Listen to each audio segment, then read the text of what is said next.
Grétar, ágætis frammistaða hjá þér í dag, þú fannst það ágætlega?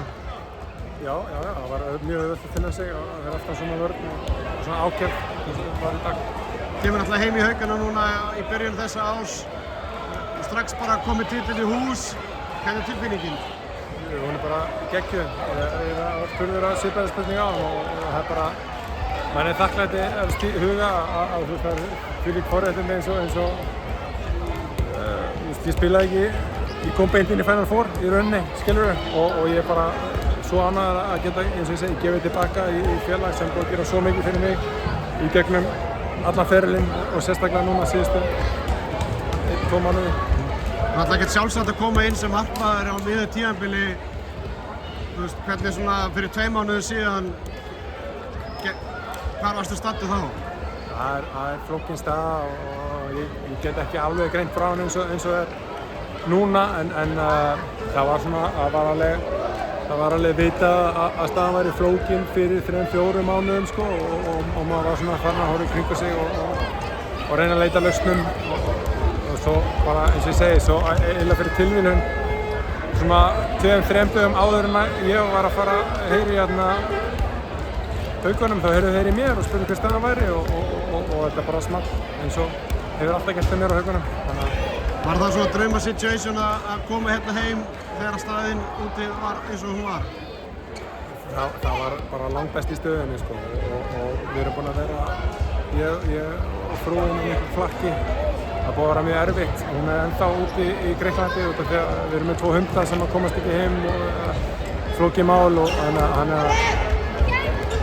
Þannig að já, þetta var svona óskast að fá smá, að koma heim í svona stöðuheiti og róleheiti, hvað segir maður, stabilitet, það er ekkert, já, einmitt.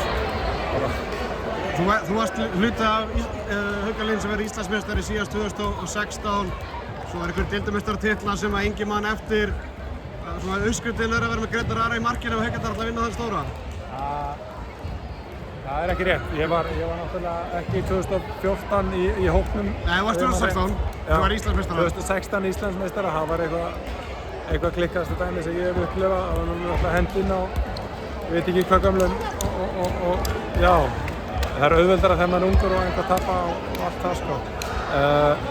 En nei, þú veist, þeir unnu hérna.